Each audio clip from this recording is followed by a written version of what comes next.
Hey guys, I just want to go ahead and react to this because, you know, this is going to be posted on my second channel. It will have a thumbnail, but I said I might be getting the A15. Let's see what is. Apparently, there's hype about it because it's cheap and got good features. Let's see if that test really proves itself. What's going on, guys? My name is Wade with Tech Daily. So, an interesting stat that folks, for some reason, still refuse to believe is that Samsung's top-tier S-series phones are never really their best sellers over the course of a year.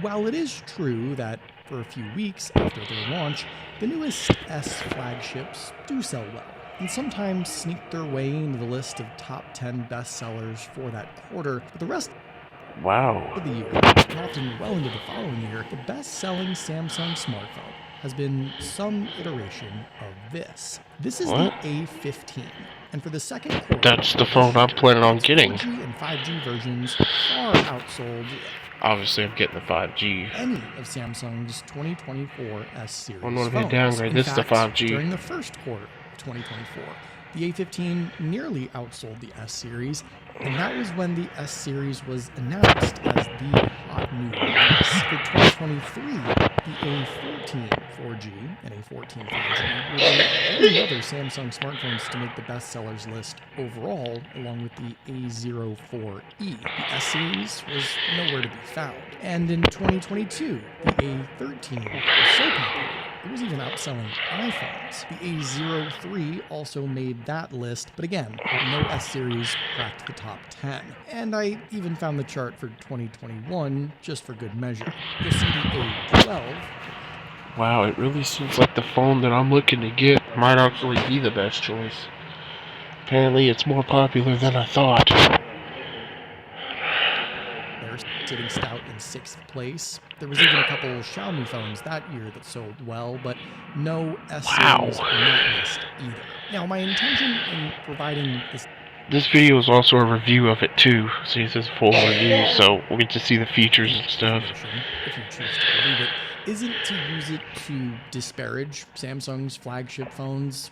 I already did that in a different video. Instead, I wanted to first prove that yes, this phone has in fact been the choice for literally millions of people for the last 4+ years, even if you're in denial about that. And I also really want to just try and explain why it's such a big seller. I guess part of the explanation is probably because Samsung's S series has been a bit stale, and it's been tough for them to entice people to fork over $700 or $800 or $1,000 on a phone that really hasn't changed much. I think another a lot of money I often see is that these inexpensive Samsung smartphones are mainly sold in other, more populated regions where people tend to buy cheaper phones. But if you want to look at, say, US only smartphone sales data, you'll see a similar trend here too. The A15 is the best-selling Samsung and Android device in general right now. The A14 outsold the S series, the A12 was uber popular, so even in a region where it sometimes feels like everyone has a $1,000 smartphone in their pocket, that's not really the case. No, the main reason this phone sells so well year after year, I think, is because when you compare apples to apples, or Samsungs to Samsungs, this sub $200 phone isn't like 1/4 of the device that an S series is at, say, $800. It's not even half the device. For the average everyday person who just uses their phone to call, text, browse social media, snap some pictures, and watch a YouTube video, this A15 is like 90% as good as the S series for a quarter of the price. And this year's A15 in particular brought about a couple of upgrades. Well, actually, quite a few upgrades, like an AMOLED screen and a MediaTek processor, and double the storage and an ultra-wide camera lens and faster 128 gigabytes? Make it not just the best budget phone. No, that's double my storage. No, that's double my storage. Let's show that right now. We go to storage.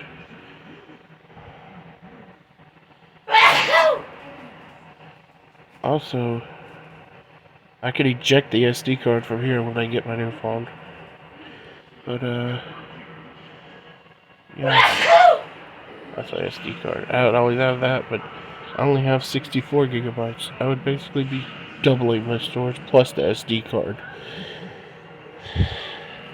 Ooh, darn man.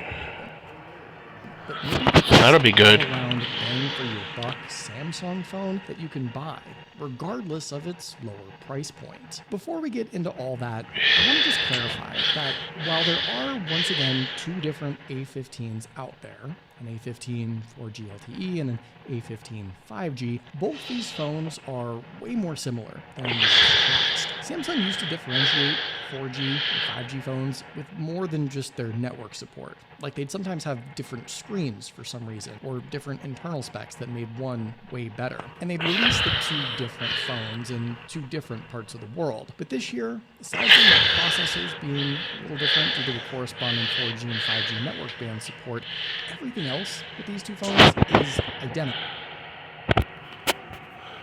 How much does the A15 5G sell for?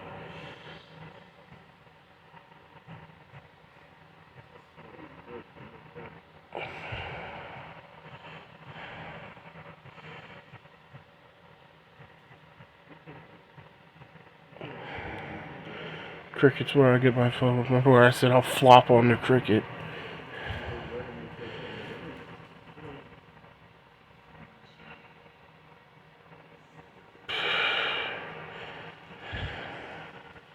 A15 5G. Let's see.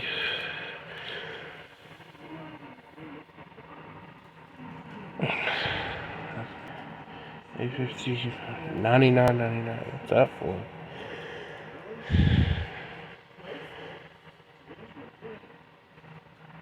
Existing, I'm upgrading my phone. Oh, it's $99.99. And I got $210 to spend. I could even throw a phone case in there and screen protector and probably still be able to get it. And that's the 5G version. So I'm just going to refer to the phone as the A15 moving forward, and regardless of which A15 you have, just know it's the same specs, same build, basically the same phone for this year. Now, one thing I think people still value with the A15, and all of Samsung's A-series phones really, is its big size. At 6.5 inches, it's big, and how big is my phone? 6.5 inches. Sorry, I'm doing a lot of random.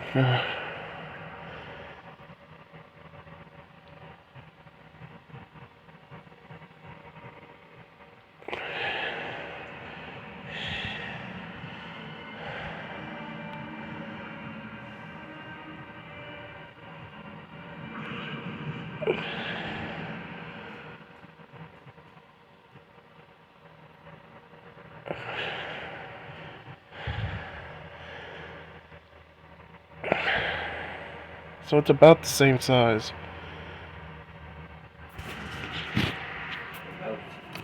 It's about the same size as this one.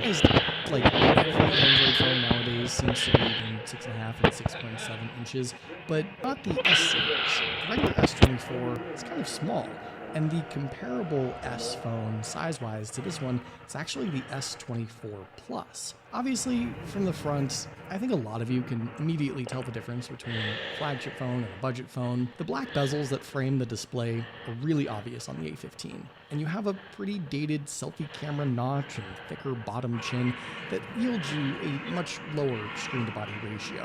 It's a much older, more budgety looking device, but to be honest, I still see a ton of comments from people saying they don't care about the bezels, or what's a bezel. So I honestly don't care either.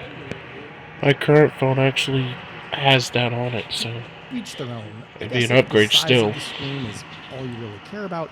The A15 is just as big as a phone that's like 4 times its price. Around back, I personally love the A15's sort of holographic light blue colorway. There are some I'm probably gonna get a phone other color case. options for this phone, But this one is definitely the best. Subtle but interesting, unique without being too obnoxious, and design-wise, With this and the S24 Plus face down, I mean, you really can't tell them apart. So for those of you who wouldn't be caught dead with a cheap phone in your hand, I don't think a lot of people would even be able to tell. However, the A15 is made of plastic, and more plastic. On the back with a matte, soft-touch plastic rear cover, on the sides and the frame, it feels thick, like it could be metal, but it isn't. And the front glass, well, it's glass obviously, but a cheap, no-name glass. It's also very glare-prone and fingerprinty. It's not the cheapest, junkiest feeling phone in the world. And again, maybe some people can't even tell the difference. Maybe some people like plastic, since it could be a little tougher, but the A15's build definitely aligns with its budget classification. For the rest of its physical bits, there's two good things and one bad thing. The headphone jack at the bottom, that's good. People still want this, even for as much as Samsung pushes their various wireless earbuds. The physical SIM card tray on the side still supports 2 SIMs or a micro SD card. I mentioned earlier that the A15... You already know my redneck SD is going in there. 128 gigabytes for its base configuration, or there is a 256 gigabyte model out there if you can find it. But popping in a micro SD card to move over photos or files to save space is always a nice option to have, especially since Samsung is keen on cramming every single app imaginable onto their phones out of the box nowadays. I see a lot of people complaining about this now, and it is pretty ridiculous. Some stuff like Samsung members and global goals can be removed, but the fact that their Max VPN app, for example, is stuck on your phone is kind of annoying. The negative physical bit for the A15 is actually its lack of dual speakers, which is kind of an odd omission on a phone that has literally everything else. And I think the out-loud listening experience suffers a little bit because of that.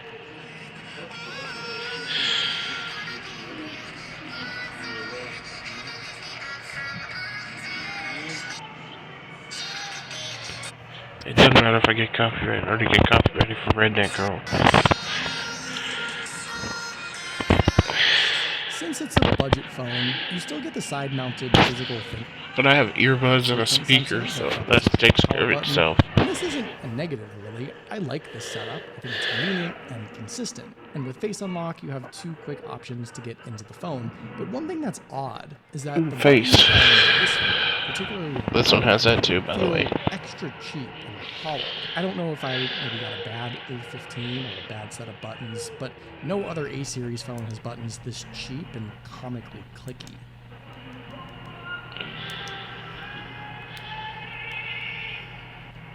Loud. So overall, the top 2 reasons, in my opinion, to consider the A15 this year besides the price is 1, the display, and 2, the MediaTek processor that powers the phone. If you could Maybe I could download Minecraft. Black borders, Samsung gave this A15 the exact screen it deserves. It's a Super AMOLED display, the full HD resolution, with a 90 Hz refresh rate. That's pretty much as good as you're going to get for under $200, and the addition of AMOLED is really the most important element. Previous cheap A-series phones had dim, dull LCD displays, but the A15 is finally the bold, bright, colorful sort of screen that even the average person, I think, can recognize as looking good. At up to 800 nits of peak brightness, yeah, you're still going to battle some glare. And the screen glass, like I already mentioned, isn't anything recognizable, so fingerprints galore. But the viewing experience is still brighter, bolder, more vibrant, and more visually... It has a higher brightness for, like, when I'm... And it was really like when you're outside and the sun's in your eyes. ...piece that this phone needed to truly... Like, there was one clip on Life Upgrades I was recording, and I couldn't even see when I was showing y'all something. Maybe that'll help. Of no real compromises with the screen. At the full HD 23... I believe I was coming back from work. 40 by 1080 resolution. It's also perfectly sharp. That's the same resolution as almost any other $500 or higher smartphone. And with the 90 Hz refresh rate enabled, the phone feels fast enough and visually seems fluid enough to kind of beat out its budget distinction. I think you'll still find regular folks who have a hard time discerning refresh rates, but if the phone seems more snappy to the average person, that's all that matters. And that's what you get here with 90 Hz. This is a viewing experience I really can't complain about, and I think it should... Hold on, let me look up my refresh rate. Because I'm used to this thing, so...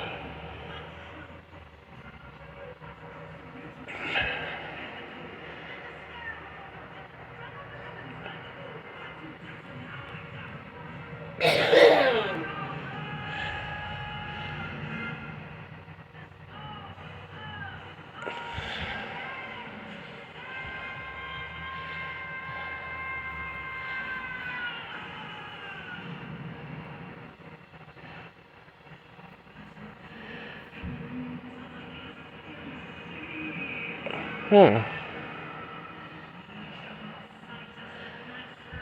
Is the refresh rate better on this phone?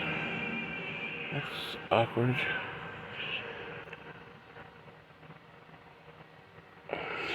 Hold on, one more question.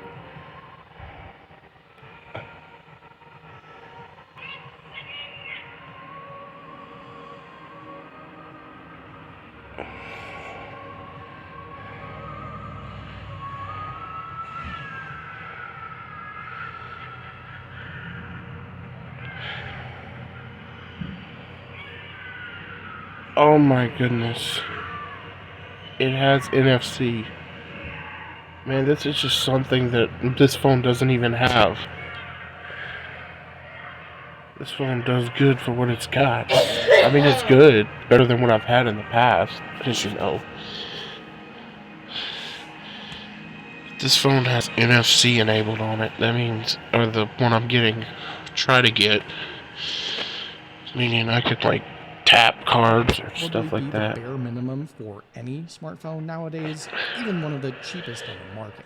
Now, that collective sigh of relief you hear is from a certain percent of people who are probably so pleased to see that this phone is powered by a MediaTek Dimensity 6100 Plus processor, or if you have the non-5G A15, the MediaTek Helio G99. This phone could be powered by a MediaTek Banana, and people would still probably prefer it over anything Exynos. And if there were folks who skipped a MediaTek Banana because of the Exynos 1330, I think this SoC choice is going to bring them back. You also can technically find A15s with either 4, 6, and even up to 8 gigabytes of RAM, but I think most people will only have the 4 gig option. That's fine. I mean, obviously this phone isn't going to be competing with an S24 Ultra or anything too far outside its price point, but really, if you wanted to push this phone a little harder, you totally could. Here are the Geekbench scores, if you care to see some numbers to compare. I found no idea what that is. Gaming on this phone at a higher frame rate and graphics settings is totally fine. And MediaTek's Dimensity and Helio chipsets are tried. Oh, don't worry, we'll put that to the test. Amongst budget enthusiasts. In fact, we're gonna run some Minecraft on the phone, and if Bedrock does good, I might even pull out Pojov and try to run Beta Creative on my phone. 61. Stay tuned for that. I'm gonna try to run my Minecraft world on my PC and run it on my phone. 100 Plus is still kind of new. It only just crossed the 1-year-old mark. If you're familiar with budget devices, you might expect a phone like this to have something a lot older.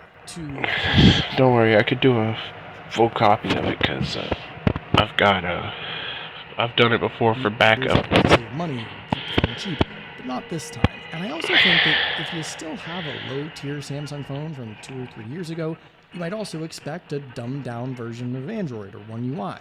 Samsung used to call it One UI Core, but they don't really offer that anymore in the A series. This is the full-on Android 14 and One UI 6.1 experience you'd see on an S series. Mine's Android 14. Minus the new Galaxy AI features, of course, and Samsung DeX. None of that stuff will ever come to a Galaxy AI. Ooh. But if that's not important to you, our oven's a you're not missing Samsung. much else. In fact, you won't miss out on much for a few years to come. Samsung is promising 4 years of Android updates and 5 total years of security updates for this phone. 4 years? The perfect amount of time to get your money's worth with this phone. Wait for an actual new upgraded phone to come out later on down the line and swap into that without suffering through an older OS or unsupported updates. I think more than anything though, like I alluded to at the start of this video, this is just the sort of phone that probably is intended for people who do just the basics and not a whole lot more. They cycle through a dozen or so apps throughout the day, social media, texting, YouTube videos, maybe a couple of games here or there, but otherwise not much more. They just want to... Most of my games are on simple, PC, reliable, familiar, and the only real thing I use this for is recording.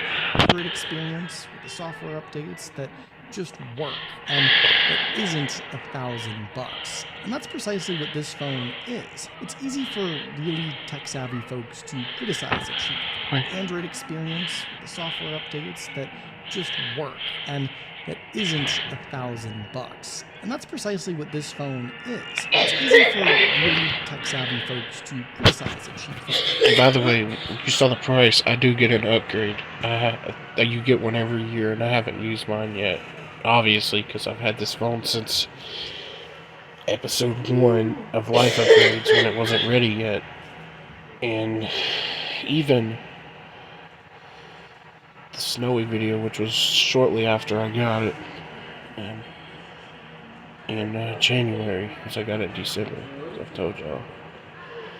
So the upgrade's ready, and I get the $99 price. Clunky, ugly, dated, or even e-waste. But for a vast majority of people, this is all the smartphone they need. This is all the smartphone they use. Anything beyond this is underpowered, clunky, ugly bucks. And that's precisely what this phone is. It's easy for really tech-savvy folks to criticize a cheap phone like this as underpowered, clunky, ugly, dated, or even e-waste. But for a vast majority of people, this is all the smartphone they need. This is all the smartphone they use. Anything beyond this is just unnecessary. It is a waste. They're paying for software or hardware they're not using. With the A15, I think you end up paying for exactly what you need, what you use, and that's what people are looking for.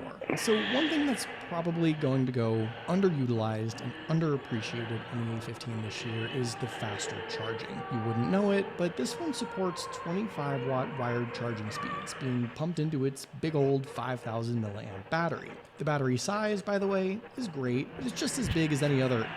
Ooh, how long will the battery last? Or anything else you can think of. The 20. Really?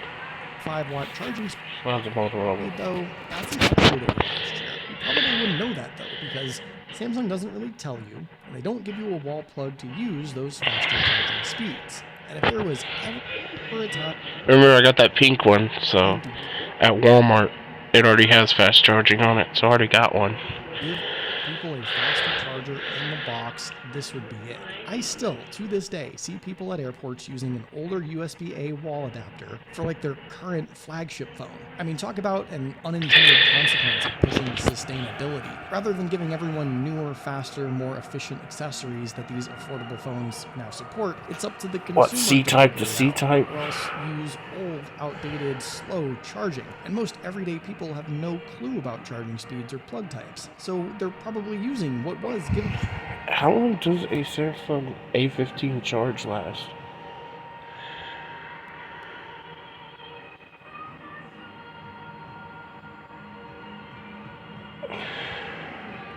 What the hell? What was that thing? It's like the N on jalapenos, the weird squiggle.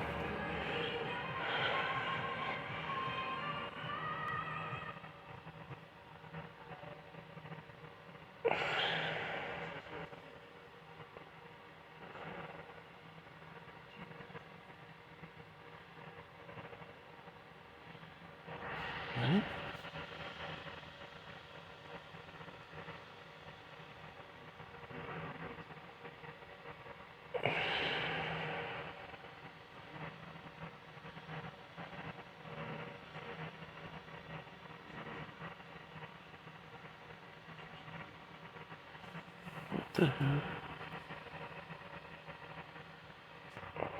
What? Oh, battery? Battery?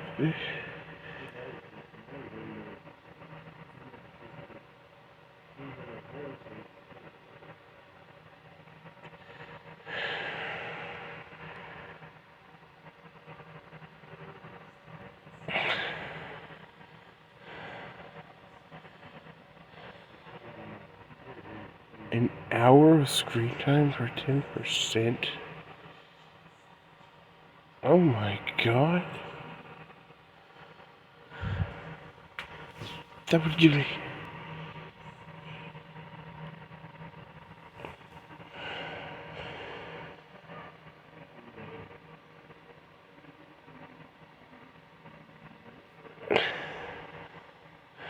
$60%.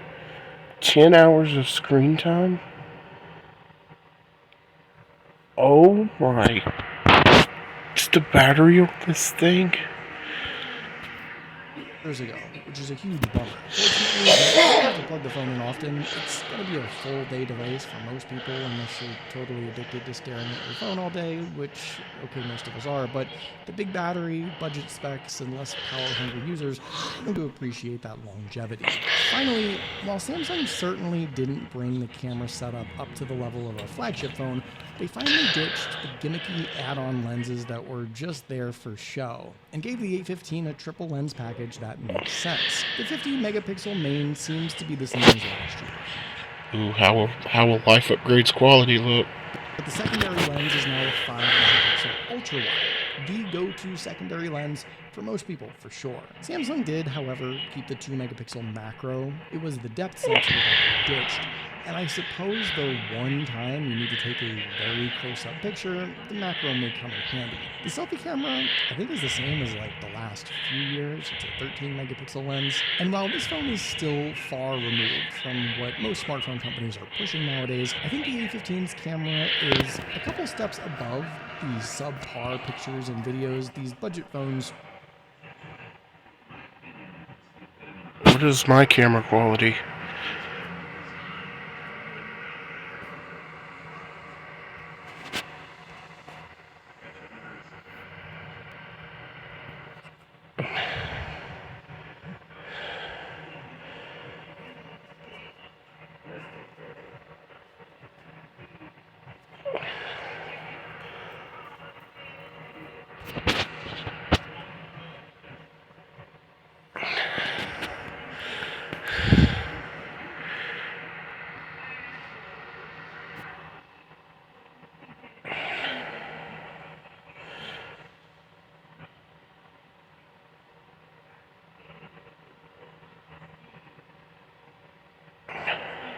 .48.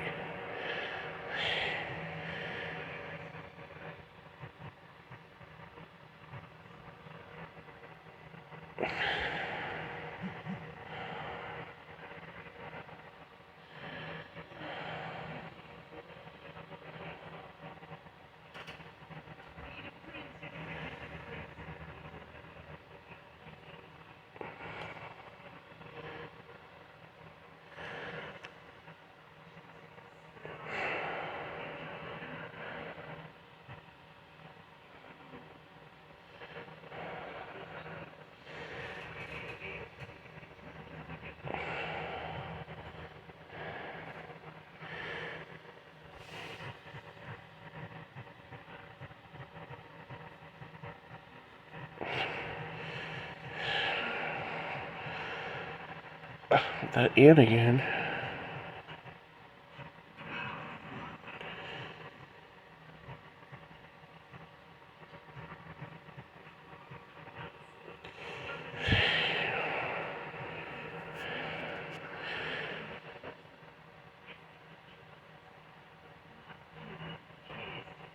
Oh my god. It's got a better camera. Google has confirmed it. That means better life upgrades. There's no 4K video recording, but there's enhanced video stabilization. There's a 50 megapixel picture mode, but your other extras are reduced to a Snapchat fun filter, a food mode, and most of the other basics that you'll use probably once in your lifetime. Honestly though, while it's easy to criticize a budget phone like this when even a $400 phone would have so much more to offer, the A15 can take a nice looking picture. Really, this colorful or saturated, so maybe disable the auto HDR or be mindful of the over processing this phone does to compensate on hardware. And when the sun goes down, this phone is still going to struggle, regardless of its dedicated night mode. But honestly, we've come a long way from the budget picture takers of yesteryear. Okay. This isn't a terrible setup, all things considered, especially with the wide-angle lens. I wonder how good a picture of the spot would look. Snapping average everyday pictures. The old spot. That's what I say. Why the heck does everyone on Earth buy one of the cheapest Samsung phones on the market year after year? Well, because it's a darn good phone, especially for the price. And when you compare this to something that's 4 or 5 times as much, it's just not that much worse of a phone by comparison, especially when you consider how little most people use the extra features on a flagship that you're supposedly paying more for. On top of that, Samsung actually upgraded this phone this year with more new things than seems to hit most other expensive phones nowadays. So I'm truly not surprised that this A15 is a bestseller once again. This is the phone I would recommend to most anyone who just needs a familiar, functional Android or Samsung device with a little extra on top. The nice AMOLED screen, the decent specs, the wide-angle camera, the fast charging, the bigger battery. Wow. Those are all the things I need. We just listed them just all. thumbing through TikTok on their phone anyway, so what more could you need? For a I watch Queso on YouTube. This is all the smartphone they do need. And I'm not surprised it's been the choice for so many people year after year. But what do you guys think? Am I oversimplifying things? Maybe being a little insulting? Let me know in the comments down below. I'd love to hear. Well, there you have it. I think as long as I can get it, that's my choice. I think I'm convinced. There's a lot going on with that phone that this one just doesn't have. So an interesting stat that folks, for some reason, still refuse to believe is that Samsung's this will be posted on my second channel, and I will see you guys in the next one, which will probably be another life upgrade clip. I have not gotten an iPhone yet, so after their launch, the newest this is after I got the email though, so and sometimes sneak their way into the list of top 10 bestsellers for that quarter. The rest of the year, actually the same day I recorded the clip leaving from college talking about my midterm on the Wednesday before the trip. For the second quarter this year, it's 4G and 5G that's where we are. It's just 7 o'clock at night instead of 2024 S series close to 1 o'clock when I left the college. The A15 yeah, this will be posted on my second channel. I'll see you guys on the next one. Peace.